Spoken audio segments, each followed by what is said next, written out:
I would now like to invite our Dean of Faculty, Dr. Nyambe, to once again properly introduce our special guest and invite him to begin the presentation. Dr. Nyambe, the floor is yours.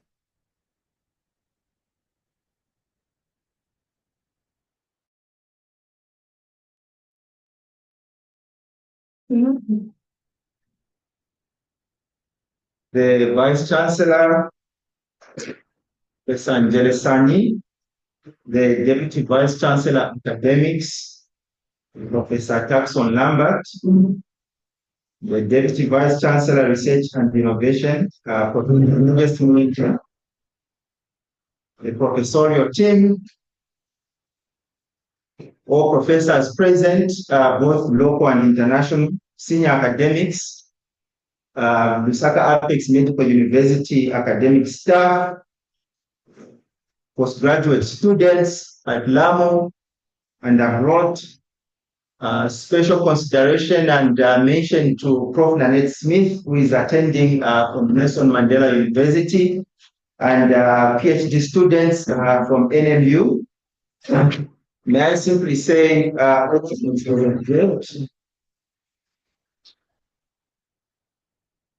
so today we have a unique and rare privilege of having in our midst Dr. Smith Nkata, who is a senior lecturer and researcher, and also from the Lilongwe University of Agriculture and Natural Resources.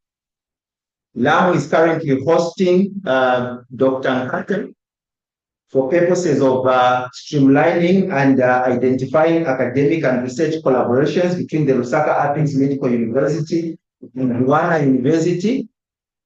We are very happy to have you, Doctor, and we thank you so much for what we have learned whilst you have been with us here at Lusaka Apex Medical University. And our hope is that you shall be an anchor between the two universities in terms of fostering future collaborations, both academic, research, and other areas that we have since identified. So a brief note on Dr. Nkata. So Dr. Nkata holds a PhD in Food and Nutrition Sciences, obtained from Purdue University in the United States of America. Dr. Nkata also possesses a master's degree in food science from Michigan State University, USA, and a bachelor's degree in agriculture, in nutrition and food science from University of Malawi. So in 2019, Dr. Nkata joined the Lilongwe University of Agriculture and Natural Resources as a lecturer in food science and nutrition, after working for the Malawian government in the Ministry of Agriculture, Food Security for 10 years as a food and nutrition officer. Dr. Nkata has done research on different aspects of food and nutrition sciences, and his recent research work focuses on developing innovative products, primarily from beans. So Dr. Nkata has also authored various articles and published in high impact factor peer-reviewed journals, focusing on food processing and value addition, as well as the interplay between food, nutrition, and health, and to assist develop mechanisms to reduce carotenoids, particularly vitamin A precursor degradation during post-harvest storage of biofortified orange maize in order to retain nutritional quality. In addition, Dr. Nkata is the founder of Norsutic Foods, a food processing business that manufactures non-instant beans that cooks in about 10 minutes, thereby saving energy, time, labor, and consequently the environment. So once more, Dr. Nkata, you are very welcome, and we look forward to your informative and educative presentation. So without further ado, VC, may I invite Dr. Nkata to deliver his guest lecture. Thank you.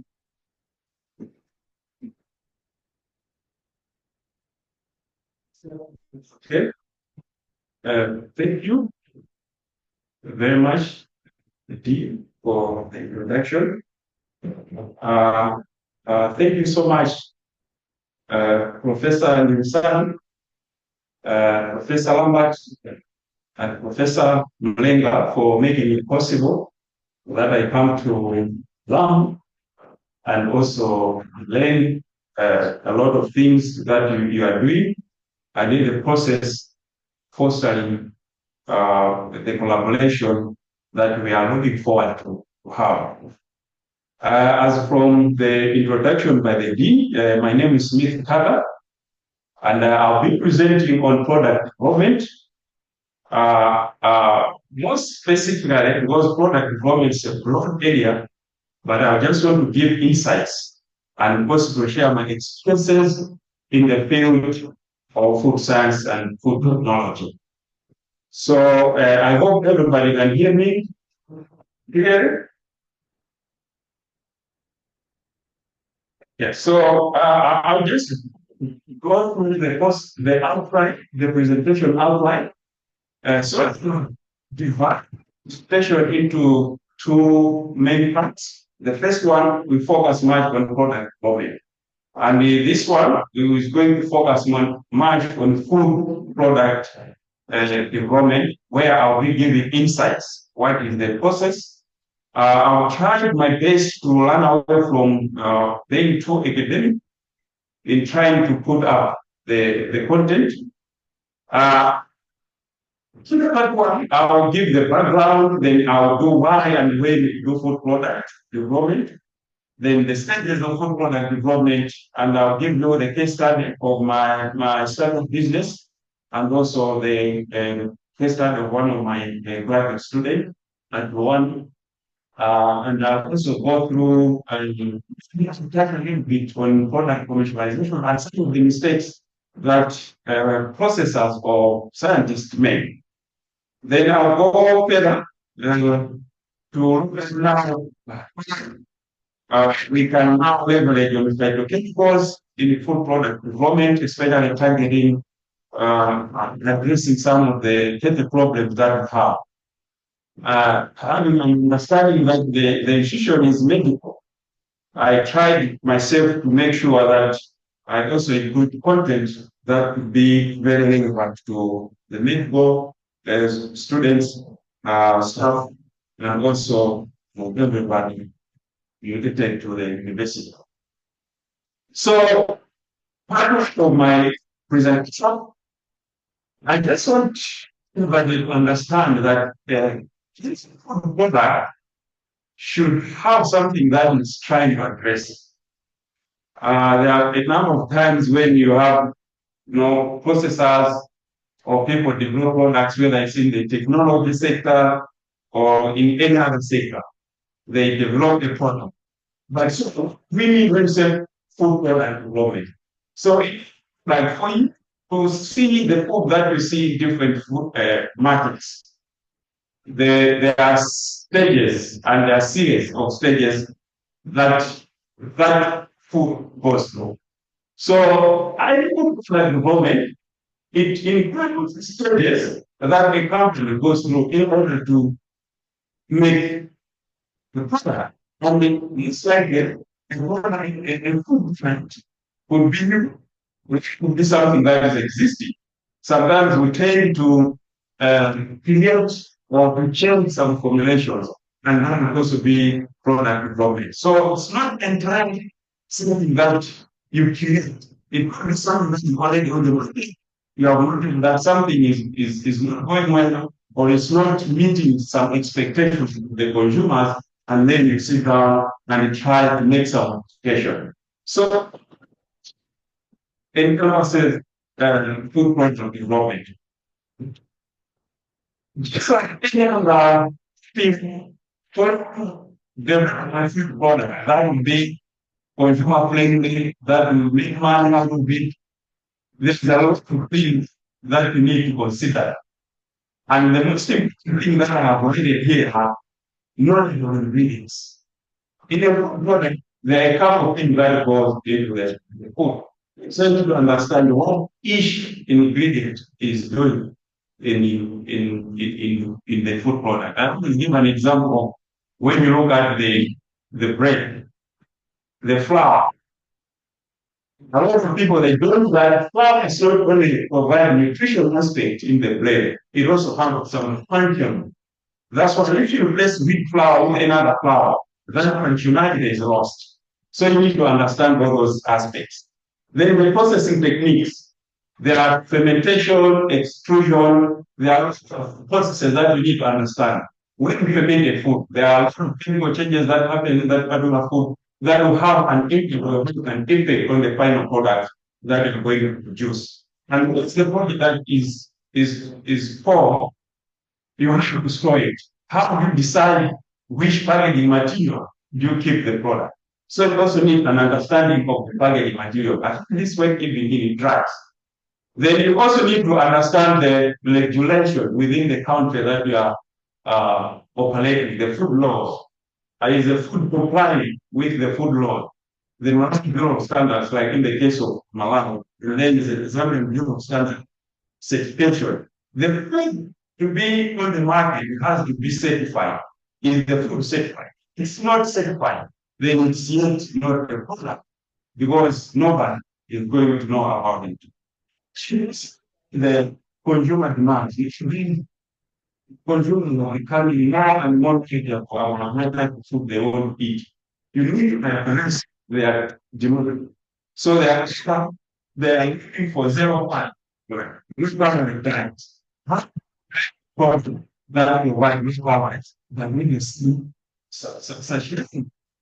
So about the product that will result into weight loss without killing them.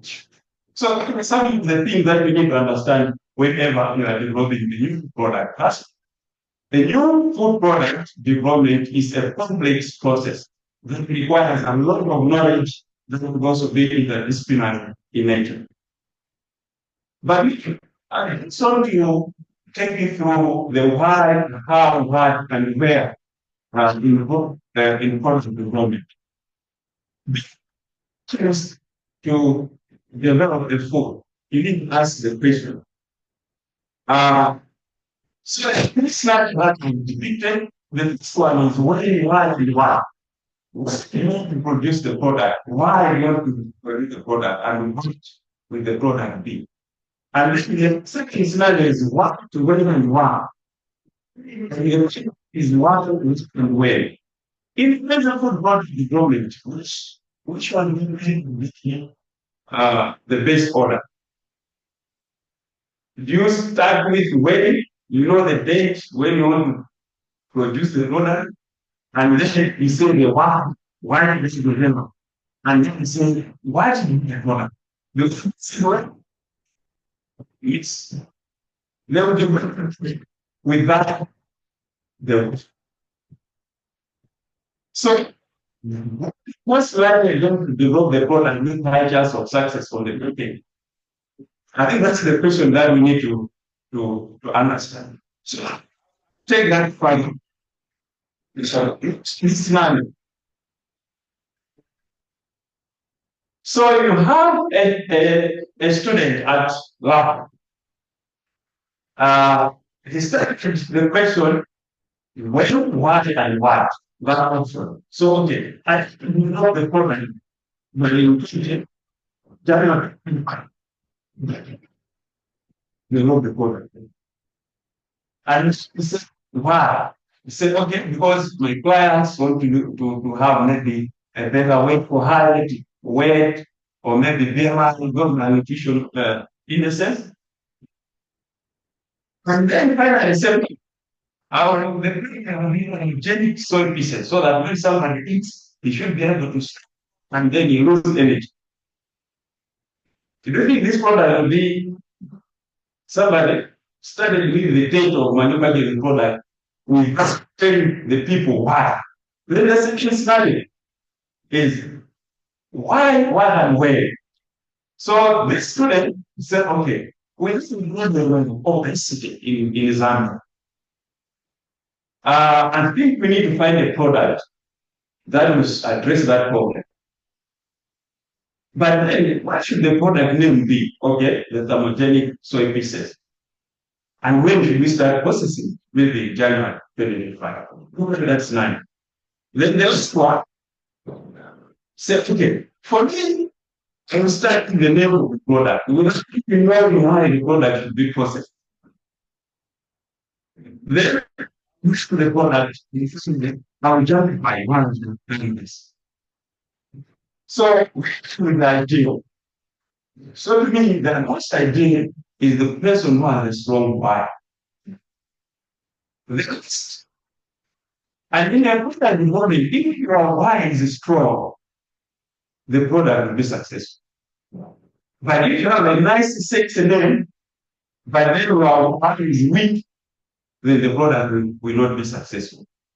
I'm not sure in the drug industry, but in the food industry, we need to have a strong why whenever we are trying to develop a food product.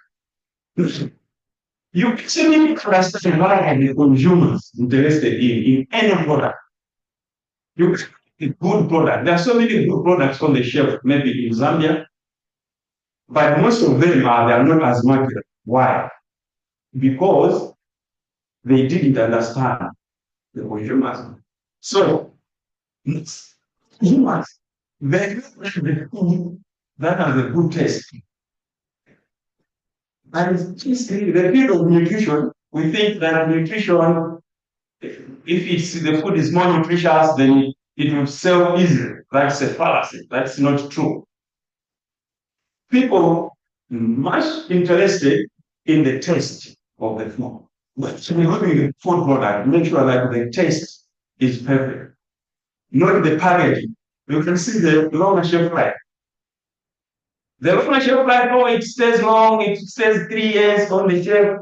That's the second. How does it taste? And if you're developing a food product, if you understand the taste as a priority when developing most of the foods, then you should be able to get your clients. However, if the food is a flour blend, for those that are in nutrition and they take it, make sure that nutrition is the main thing. Because if it's a flour blend, just becomes secondary. These blends you are targeting children. And children, they have got their own preferences for taste. And sometimes we also target sick people that whose maybe sensory bad stuff. So the taste may not be as a priority for flour blends. This tells me that if you want to produce a flour blend, taste becomes secondary. Make sure you produce something that is nutritious, it has high protein, high fats, high carbohydrates, vitamin A, minerals, and make it a commodity. In our organization, we also listen because we look at the nutrition program. They will not last for the taste because that's not the priority. Perhaps something is the best, like dinner. And you see that the aroma and the taste becomes the most important thing. So that's in the dryness to successful development of the food product. I'll give an example of a very common for those that are in the field of nutrition, the reference flour bread. It's a forward organization. They provide the corn soy bread. So the corn soy bread will provide about 14% protein. And if you want to sell a product as soy corn bread plus, it needs to have like 60% protein. And if you are a food processor, you want to produce the flour that will compete with this, then you make sure that your protein level is 14 or 16, but not less than 14. Because you will not compete. So these are something that if you're trying to process flour bread for the sick, for the children, these are the standards. Processors here. So these are some of the flour bread that we got from Malawi and Zambia. This data was collected, I think it's 2022, 2023. I think 7 of those flour breads are from Zambia and the other one from Malawi. So you look at now the flour bread, let's bring this the report in the report. I don't know, you have yeah, so it's a corn soy bread. It's made from soy as well as maize. So it has about 15. But what do processors do? So they produce the flour bread like C. That has got a very high level of protein. What is the implication of that? For you to get that high level of protein, it means you are using a lot of seeds. I mean, a lot of legumes, because legumes provide the highest protein, which means your product is going to be very expensive in the first place for you to recover the expenses that you have done. You are going to make that product very, very expensive. And no one is going to buy it from you. So what will happen? You present the product on the internet, but it will be interested because the production cost is very high. So you need to weigh. You need to know how much protein, how much fats in the product, so that we should be able to avoid like product A, product C, D, E, F, G, and H. They are very high level of protein, which means not suitable. That's the implication that we explained. I have given a scenario, I think, four scenario, five scenario. So if you know the product number 5, which is 20% soy and 80% maize, you will see that the gross margin is high. But when you have more cereals, more legumes, you blend so many grains in one product, you are increasing the production cost, reducing the profit. And what will that make you? It's either you will not be able to make a profitable business, or you move out of the business because you are using excessively high level of ingredients. Nutritious, yes. We be nice parameters, but the thing is to make profit. And you get profit by adding so many legumes, so many cereals in your formulation. That's already a mistake. Some of the status in food product development. So the extent is to ideate. You make an idea. The why.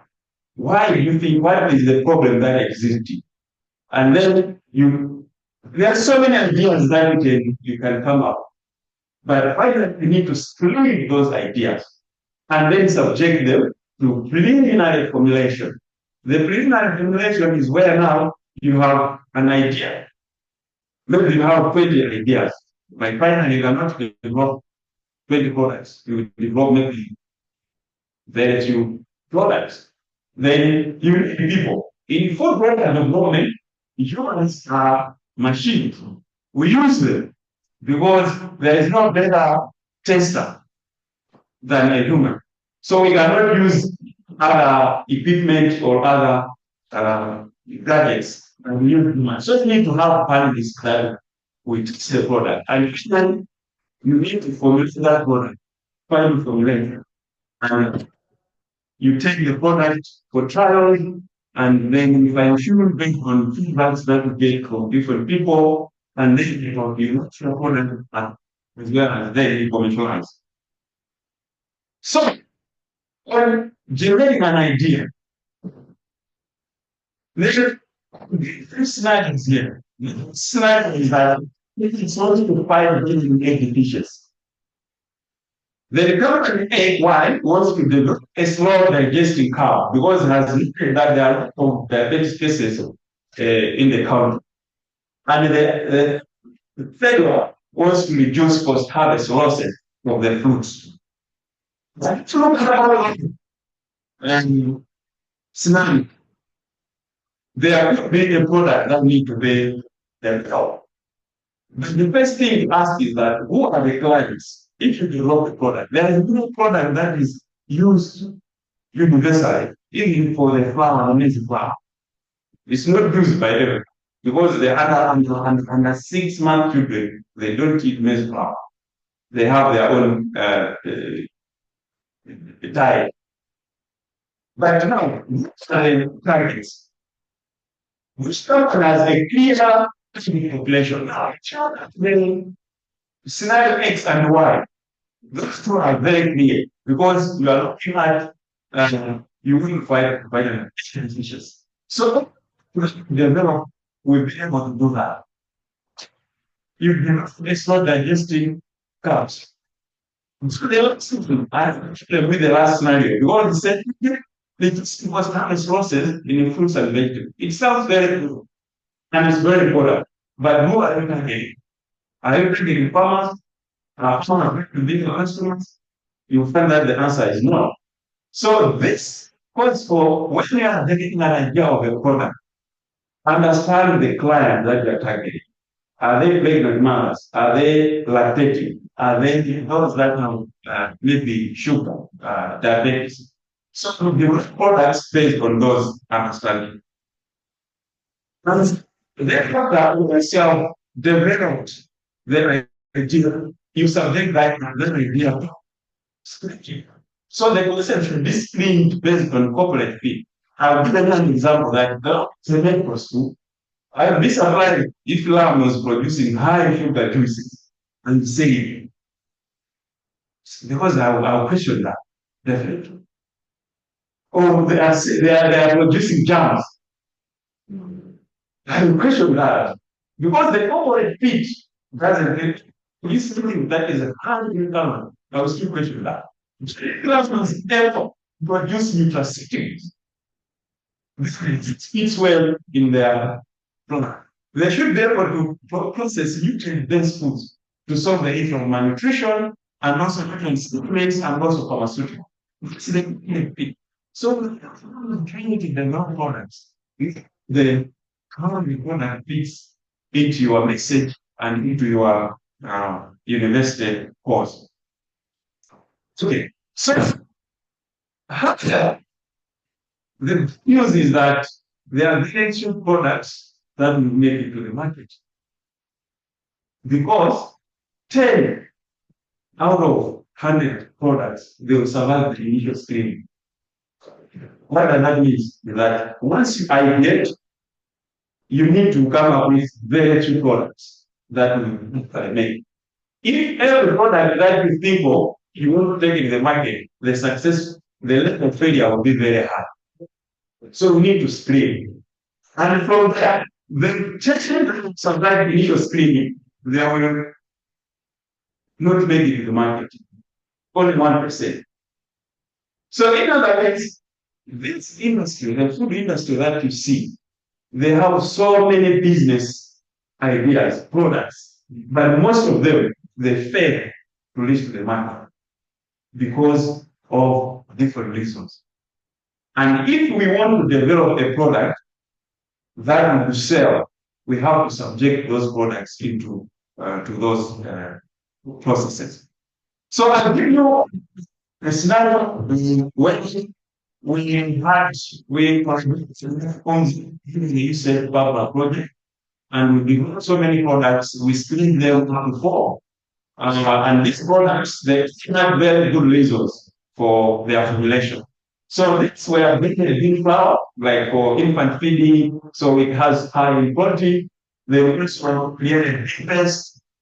We wanted at least to utilize how these used, because most fish they are boiled, they are stewed. Maybe it's the case in Zambia, but in Malawi we don't really see bean-based products other than the boil that we do.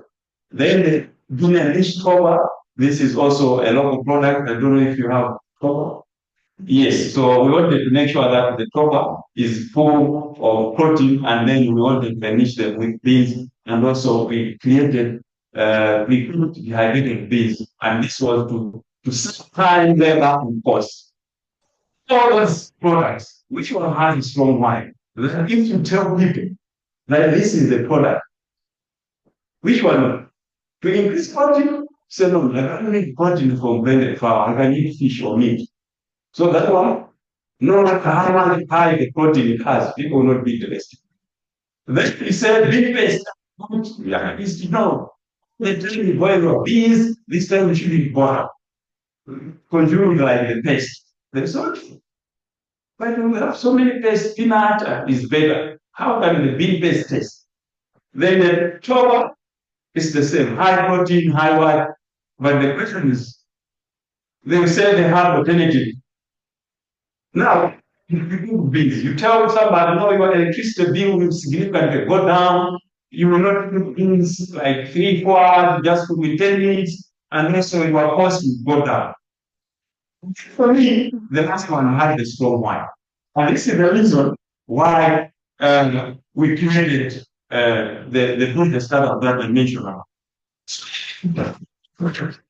Those products, the two, the acceptability of this product was very, very high. So you will see that people like the talk. Didn't convince me to take it up for my business. Then the protein, if you compare the maize flour only and not the protein level was significantly increased. To me, still, I said, the protein people can get from somewhere else. That may not be a good justification. Strong zinc, you find iron deficiencies in Sanda or Malaria if you use this formula. To me, it wasn't still very convincing because they could find alternative sources for doing that. If you look at the dehydrated instant beans, it wasn't the pre-packed products like the gray and the red. Those are dehydrated beans where salt was treated. Then the other one, salt water and oil fed. And the other one is the stew beans that normally we buy dry beans and cook. So look at this data. It is telling us that people prefer those stewed beans. The dehydrated beans were still not very much. They were as well, but not as high as. So someone will say, this is not a good one. But you need a good wire. So the test was as one. The customer were as one. So now that people like the normal beans, the way but like we still have very few people that are cooking beans. It's because beans has got long cooking time. And for us, the why was to reduce the cooking time of people so that they don't spend 6 hours using a lot of energy, using a lot of charcoal, using a lot of firewood, using a lot of electricity. So we wanted to sell on their time. And that's how we created our product. Because during that time, it was not prepared as money, but because it had a strong wire with that product than the rest of the products. And that's how we found our business where we're now processing instant beans that solve the cooking energy, the cooking demand, and also solves a lot of problem. Now, this product has self-stability. You don't need to refrigerate. It's a very important as well as it's innovative. So, because we started processing the beans, which is in the business name, Noristic Foods. And by that name, we are already thinking that in 2-3 years' time or 10 years' time, we'll not be processing only beans, but we need to start processing other foods that will have the nourishing effects, but at the same time, they also have some soothing effects. So that's how the name was born, so that we can process foods that will provide the nutrients, but also at the same time, we also provide other health benefits. So the that we're producing, but the rest are the complement, but the instant beans are the ones that if you visit Malawi in the supermarket, you'll be able to find them on the shelf. But the reason this was done is because it had a strong why. It was not the best rated product, but the why for this product was found. This is, you also need to understand that if we are developing a product, let's look at the level, the intensity of the why for producing that product. If the why is weak, then don't go ahead. If the why is strong, then you can go ahead. Just to process it's because it's because we wanted people to be eating beans.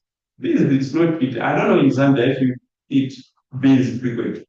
Even those that are in the nutrition field, they don't eat beans. They know how nutritious beans are. But because of the cooking time, they will not do that. So they can preach about the nutrition of beans in meetings, but they're all they will really take people. So we need to do that. Sure, that we protect the environment because it's the things they use charcoal in Malawi. I don't know even if you have electricity, but only this, they migrate to charcoal. It's the same. You are not reaching a lot of deforestation, a lot of pollution. So we can solve all those problems. So you can see the why is even getting bigger and bigger. So in 2022, we took a survey, I would say, where we put like 12 different bean varieties and wanted to see whether the beans can be cooked at a different time. As you can see from the data, the beans were being cooked like 2 hours, 3 hours. And we said, no, this is too much. Why don't you get a product that can cook within a short time? So that's where now we started thinking about instant beans to sell. That's how we started now thinking about instant beans in order to save on time, save on energy, to save on land, on the in any business. You can say why you develop a product. For any business, we know the purpose is to make money. You don't say we want to make money in a product development. No, that's second.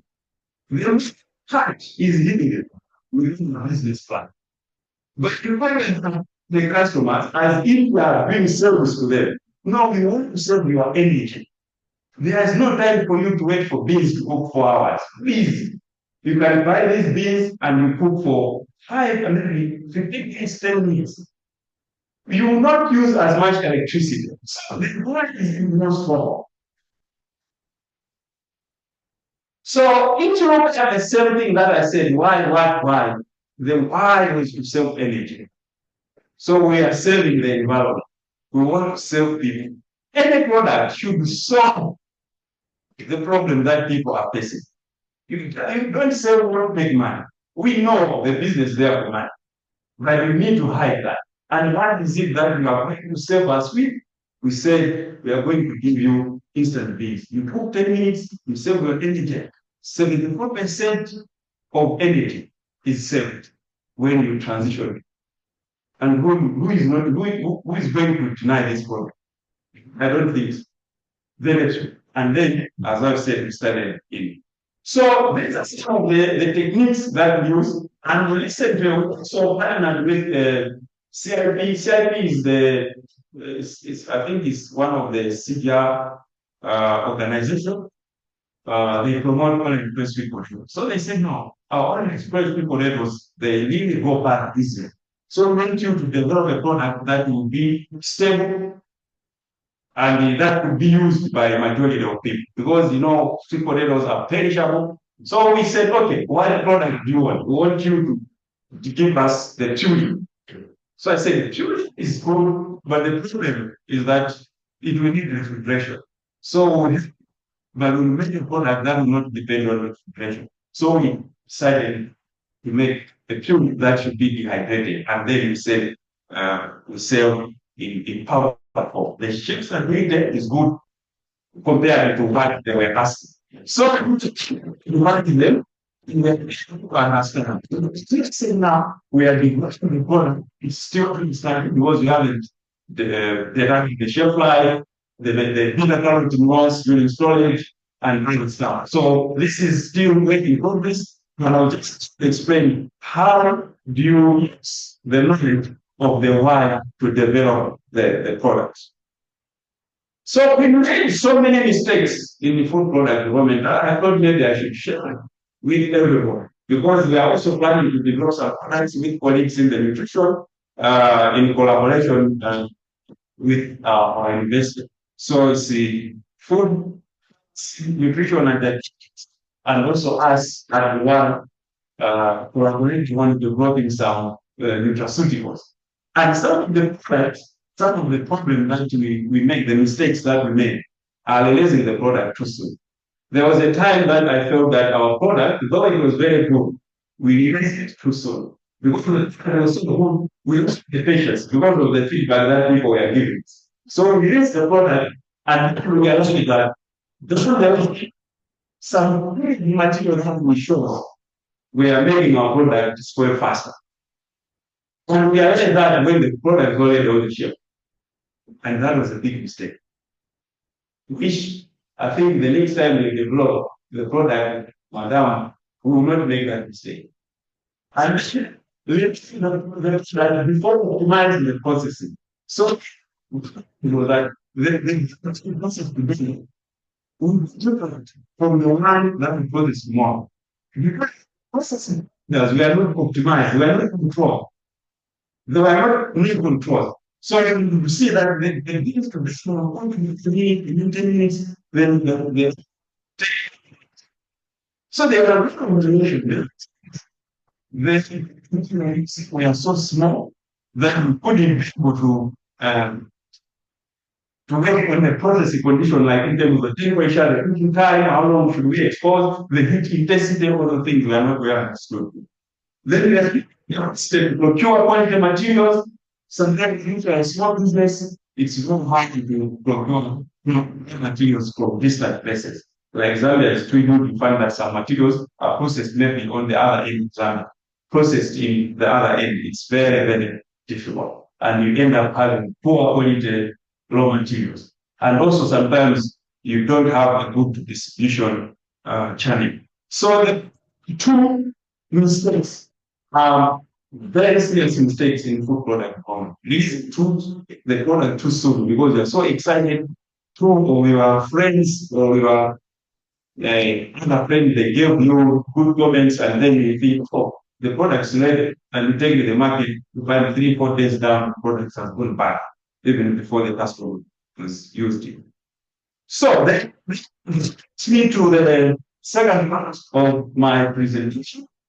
On now the phytochemicals. I think the first activity to do here was to go to Mufusa, where there are a lot of phytochemicals. And we said, okay, we need to leverage on those stuff to come up with products. And what is it that we need to convince people that we can do this job? This is the area which we need to collaborate with Unilever and us.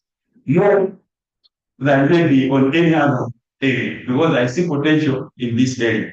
So, is that to address the diabetes condition that is on the increase in both countries. And then, how do we do that? Let's try to come up with a product that people will still be continuing to eat the way they are eating, but they will not be digesting as much. And we call that product Latex Medicine on the level.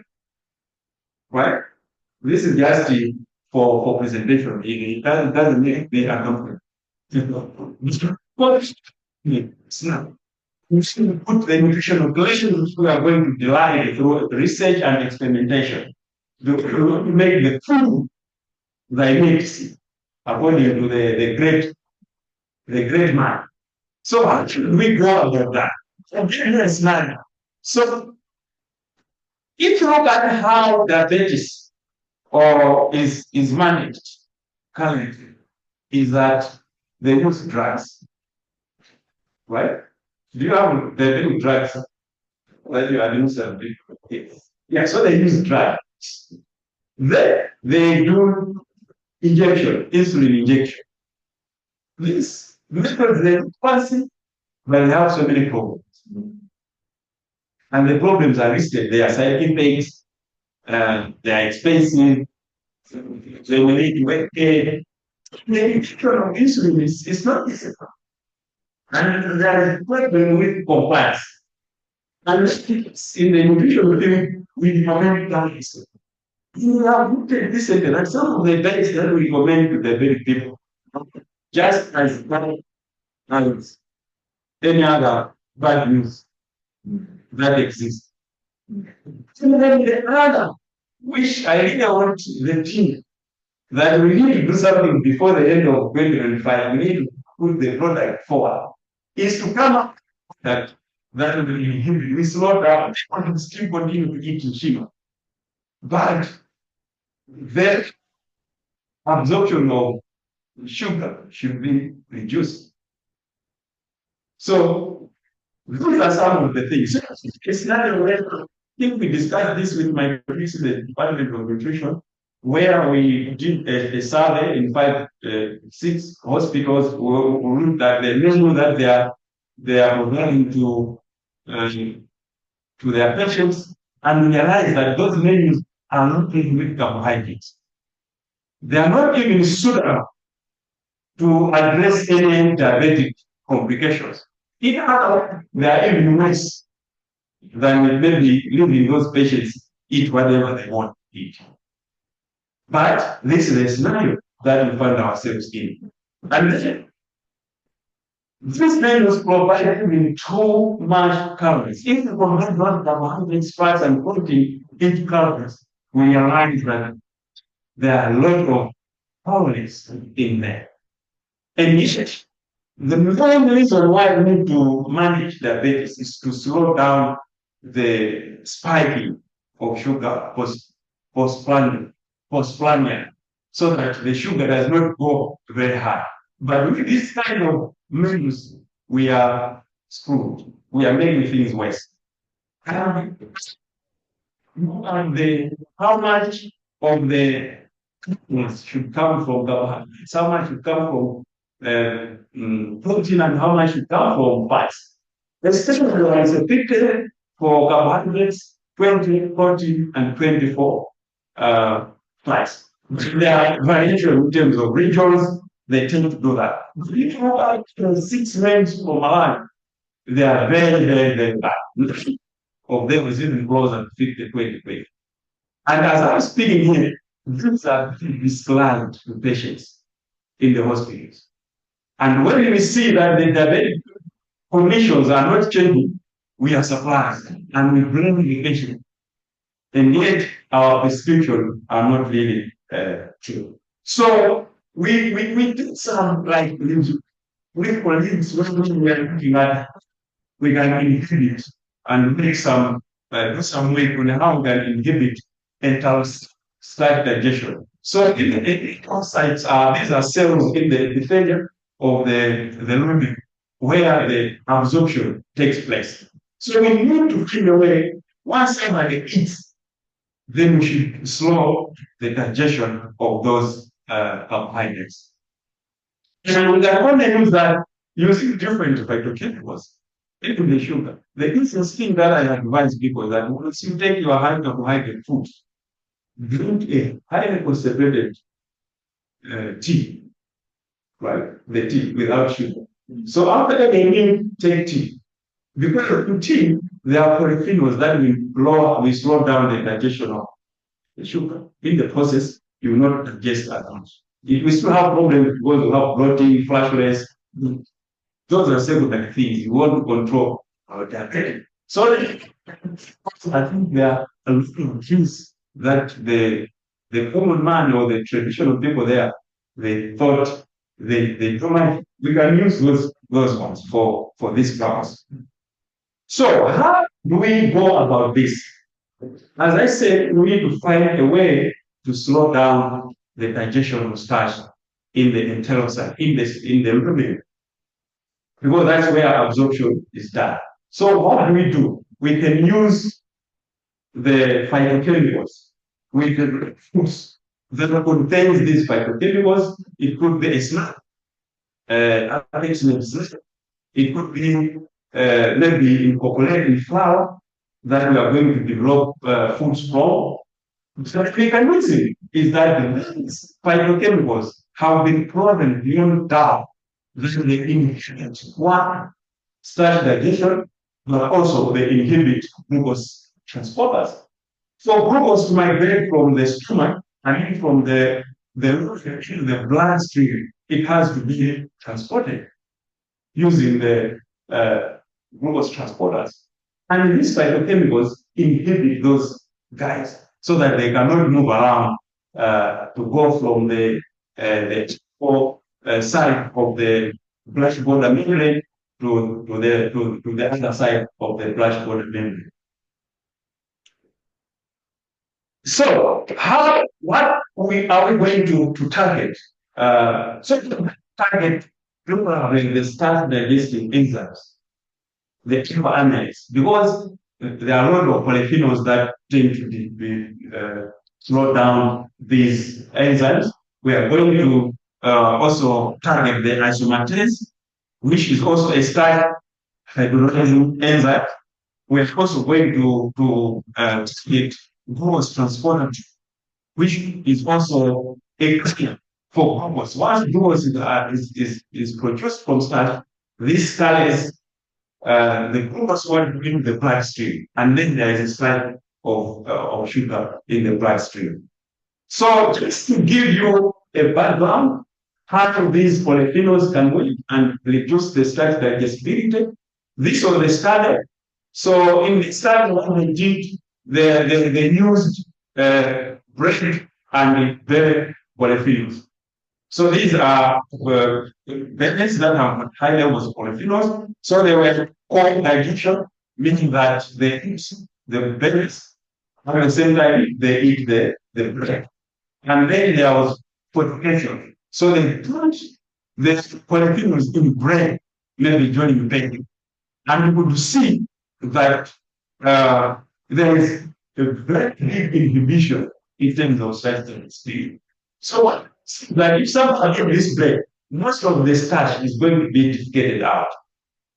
So the blood the sugar in the blood is going to significantly reduce simply because there is high inhibition of starch digestion.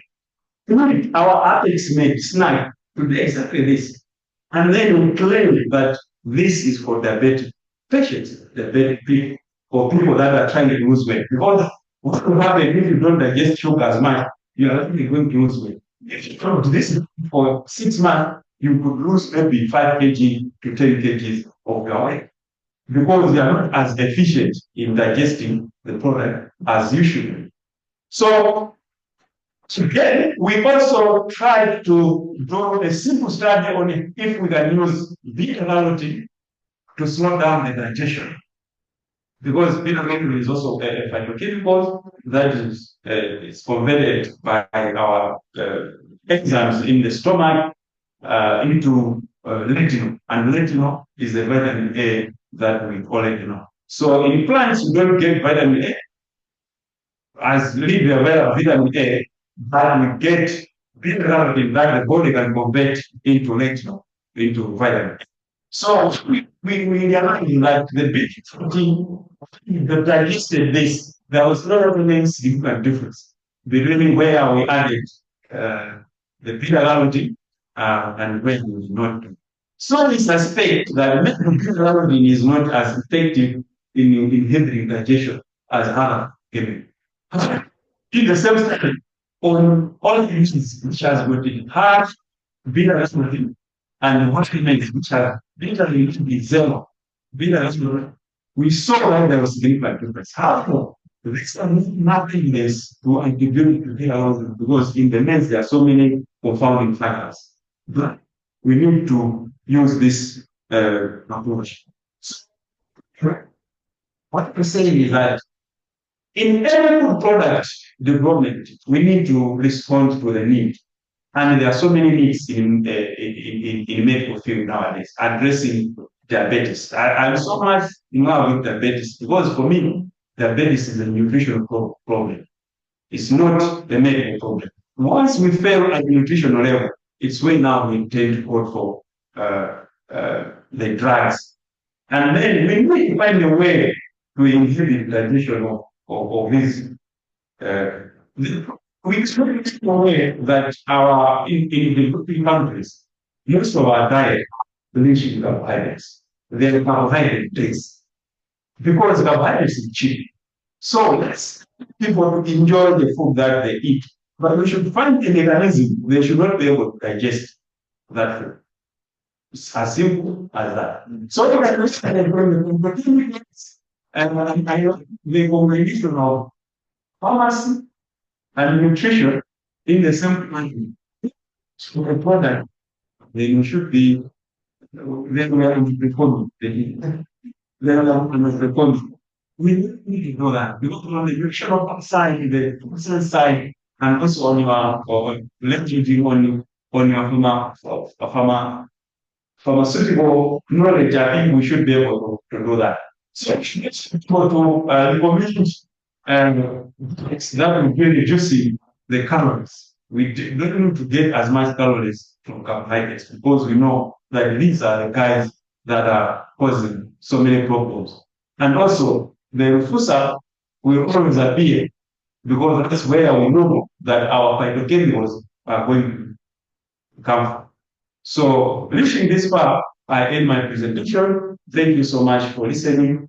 Presenting during this time is not easy, but thank you so much.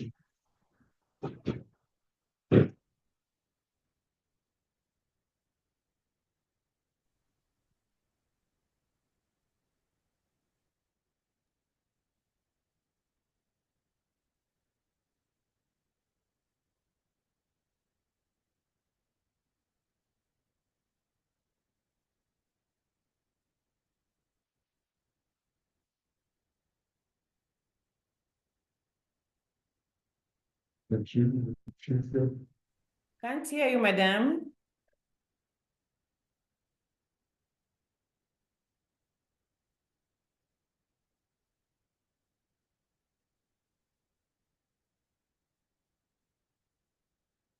My apologies. My mic was muted. Once again, thank you, Dr. Nkata. That was an excellent lecture, full of energy, factual, and on point. Thank you so much. It's always excellent to have other lecturers with us to further raise the bar of excellence. Now, the floor is open to question and answer session. Please take note, you can either ask your question by raising your hand and the floor will be given to you. You can directly ask Dr. Nkata your questions, or you can simply write your comments, questions, observations in the chat. Dr. Nkata, you have been received very, very warmly in the chat. We have Charles Banda. He has fire emojis for you. Excellent. Mr. Sindazi, powerful. He was enjoying your presentation. Joseph Mutiti, fire emojis again. An applause. Tumelo gives hearts. We also have Geoffrey Ngulube. Thank you so much. Great presentation. We have Yongo Salasini. Thank you very much for your presentation. We also have another comment from Ambia saying so insightful, and a plethora of wonderful comments on how insightful your presentation was and how well it was. We also have one from Dr. Luke Mugode. Welcome, Dr. Mugode. He says, well done, good presentation. We have Tonka saying, that study in Malawian hospitals, can it be shared? Please, Dr. Nkata, you will guide us. We have somebody by the name of... Yes, please. So let me respond to some of this. Please, you may. Okay.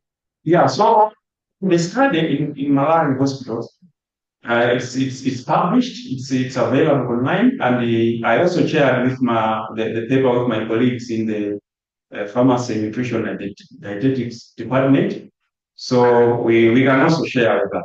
But just to add on, we also sat down and we planned to have a similar study for the Zambian hospitals, and we are currently working on that with my colleagues. So we thought that maybe the Malawian state will have some limitations in terms of the method that we used, but in Zambia, because we have so many hospitals and the country is big, so we might have maybe 100 or maybe 200 menus. So we do exactly the same.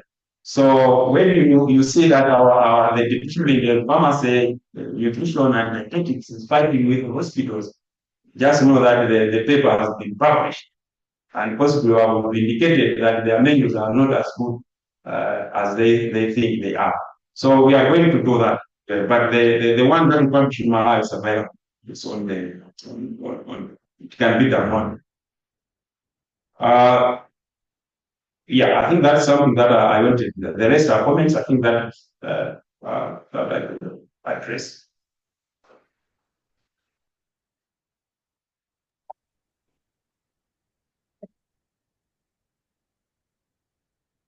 Excellent.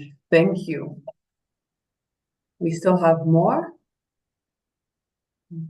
We do have members in attendance who are interested in collaborating with you, Dr. Mkata, so that's great. We also have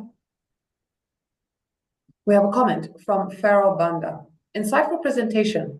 This comes at a time when we should be thinking of local production of many products that we use in our clinical areas. I'm thinking of patients in ICU.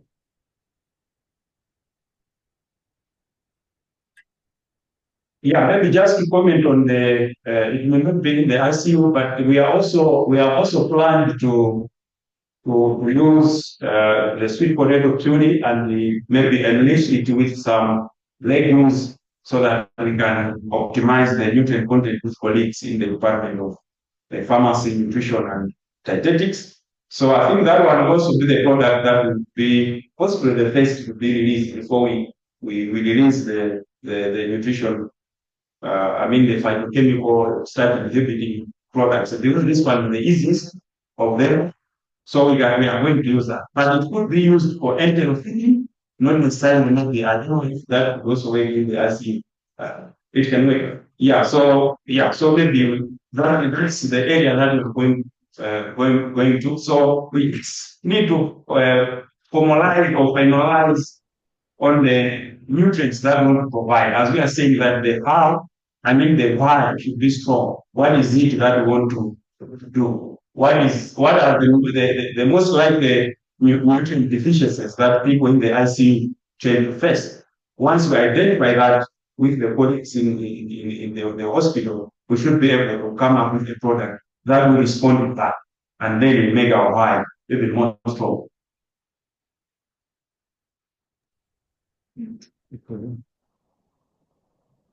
Thank you. Madam Chinondo. Yes, Professor.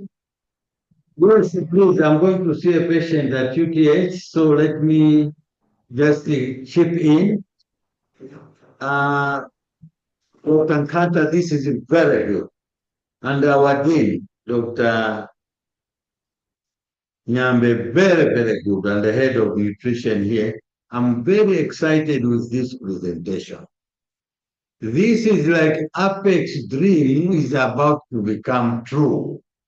We did in Rukunsa, the billboards, you have been there. Yes, I see. There's the nutraceutical and the nutraceutical research center. Those were put in 2017. And I'm happy you came and you visited. Dr. Nyambe is very active on the medicinal side. On the nutritional side, it has been very quiet. And I hope the new head of the department will be very active on this opportunity. In the country, obesity is going up, diabetes is going up. These are non-communicable diseases. Diabetes is going together with the obesity with the hypertension. And the strokes have gone up. If we can have a solution to this, like the way you have presented it, it will save many lives. And the quality of life is going to improve. The energy that we take in, we must find a way of controlling that energy input and see whether we can make people healthier. We are really behind the time in terms of what we are talking about. Apex product, I'll be very excited. I'm pleading with the Department of Pharmacy, Nutrition, and Dietetics to work very close. And you are our very nearest neighbor. So please, and the food types are more or less the same. I want to say that in Zambia, for example, food contribution to disease, we are aware that aflatoxin is there in maize and groundnuts. And in the recent past, we used to say the commonest cancer in a Zambian male is liver cancer, hepatoma. And we are looking at aflatoxin coming from maize and groundnuts, in addition to hepatitis B and the alcoholic drinks like kacha. And these have been killing a lot of people. So now we are bringing in people to understand that what we eat affects our health. It will be very, very good. My prayer is that this is just a start. Can we collaborate more and more so that these products can be in the field to protect people's health? So I thank you very much. And please, our collaboration should grow from strength to strength. I hope our VC, Professor Ngeresan, may be in attendance. Our CEO, Professor Mama, may be also in attendance, but we'll keep this relationship between the faculty and the entire university and indeed your university in Malawi. That would be very, very good. Let's go for. Yeah, so thanks so much, Bob, for the comment. I will respond to some of the questions that I've seen here. There's also a narrated, Next me from Nelson Mandela University. Oh, from Nelson Mandela University. And Nelson Mandela University, there are very frequent visitors. And also our dean has visited South Africa several times. Please, I think let's hear from her, and then we hear her comments, because you know South Africa and us, we are very close. Malawi, South Africa, and ourselves. If we kickstart, and I'm sure we'll be expanding in the entire sub-Saharan Africa in terms of this. Because the solution here is the solution in Uganda, is the solution in South Africa, in Malawi, in Kenya. We are one family. Maybe we eat the same. This product will save a lot of lives. Professor, you can comment. Madam Sinon. Good Yes, afternoon. Thank you very much for a very insightful talk. And I do agree with the comments. We need to look at collaborating, especially also with our department at the Nelson Mandela University, the nutrition and dietetics. They would be very interested in this. And then also, I just need to acknowledge my colleague in the room, Ms. Sipukazi Tili, that will collaborate when she starts her PhD next year with your university. So we're looking forward to that, and we definitely need to find solutions in Africa, because diabetes is becoming a severe problem in South Africa as well, and it's costing the government millions of rands that we cannot afford. So thank you for the opportunity.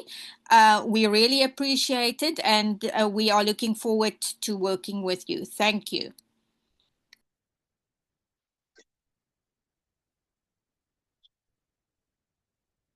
Okay, thank you so much for the comment. I'm responding to some of the comments that I received here. Dr. Gomez, I think maybe you need to mention here that the reason why I'm here is likely partly because of the Dr. Gomez. I'm in the SIA, the project that I was mentioning, that we had a processing project in Malaya and Zambia, and he played a very critical role to get you connected to the Department of Pharmacy, Nutrition, and Dietetics. And I really appreciate you, Dr. Lovely.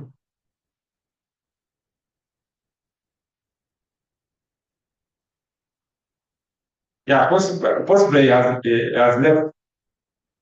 So yeah, I really appreciate for that. Let me go through some of the questions. I don't know if you can help me to pick out some questions. Yeah, so on the availability of the slides, I will share the slides with the dean and the so that they can share with anybody. It's free. And also somebody mentioned that we can collaborate with you. I'm very open. I am collaborating with people. I enjoy collaborations because I know that we can do a lot together. So I'm planning for this massive medical assessment evaluation in Zambian hospital, whether it's public or private. I'm sure it's done. We also we need people. So if you're interested maybe when we meet the head of nutrition, so you'll be able to guide you on that.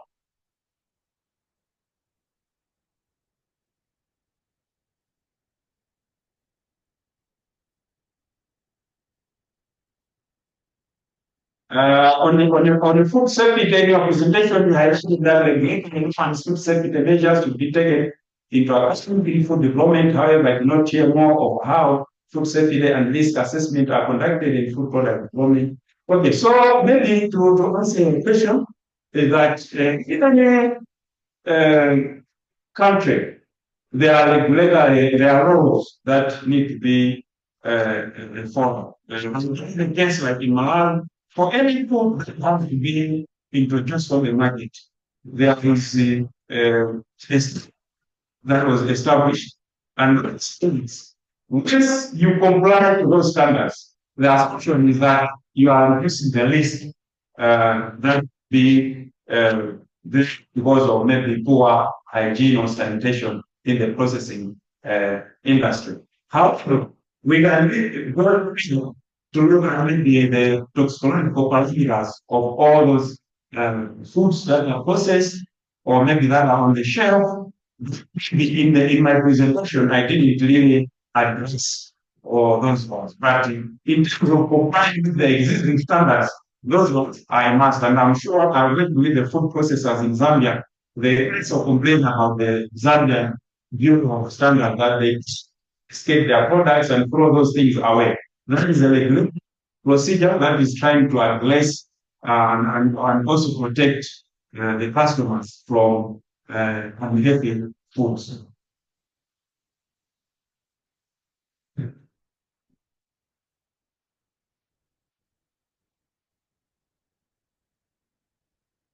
Yeah, so I think those are some of the questions that were posed. I think the rest are comments about the collaboration. You can talk to the dean, the whole, for the nutrition, and we should be able to work together. Possibly, you can join us on the very first collaboration week that we have already started working on.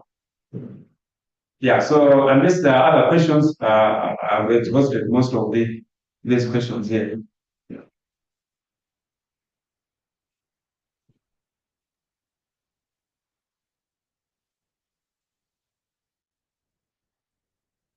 Excellent. Thank you.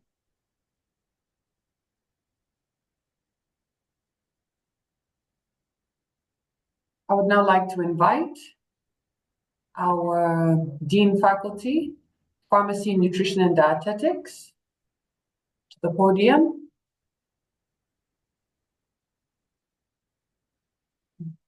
I understand we have some special we have some special guests with us to complement Dr. Nkata's presence. Dean, the floor is yours.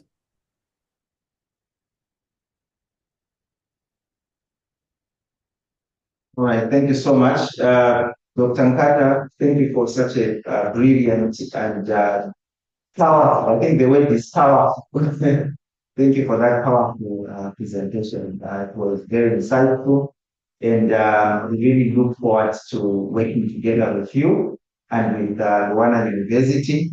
As we have seen, there is a lot of there are a lot of requests in the area of collaboration, and I want to take this as an opportunity to just mention to our colleagues, both local and abroad, that we are willing to collaborate with them on this project and many other projects in the area of nutritional and nutraceutical products. So at this point, allow me to acknowledge the presence of some of our colleagues and professors who are present and who have been present in Dr. Nkata's presentation. So we have Prof. Nanette Smith, I think, who just gave remarks just now. Then we also have Ms. Zitili, who is the head of Medical Laboratory Science Department at Nelson Mandela University. Thank you so much for being present. We have Dr. Luke Ngode, who is the FPRI consultant. We have our very own Prof. Godfrey Biemba, present. We have Ms. Priska Msonda, the head of department for CDH. We also have Mr. Parama Ganda, the Nutrition Association of Zambia Vice President. We also have in attendance Ms. soon to be Dr. Tunilo Mienda, the head of department for pharmacy at Mulungushi University. We also have a highly distinguished pharmacist in head of pharmacy practice at the University of Zambia, Mr. Ronald Kamtinka. So thank you so much to everyone for the attendance and for your kind participation in the proceedings. So without saying much, Dr.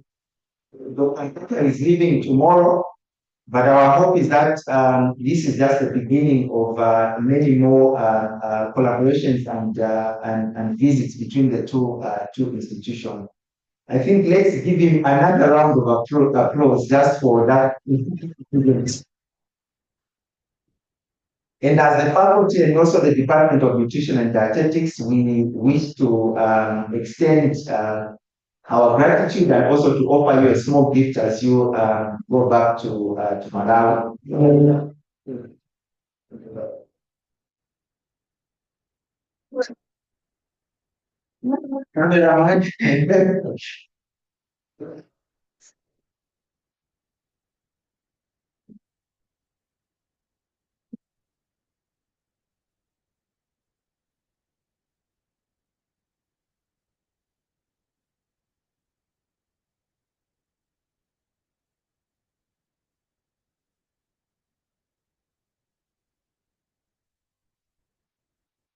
Yes, there you go.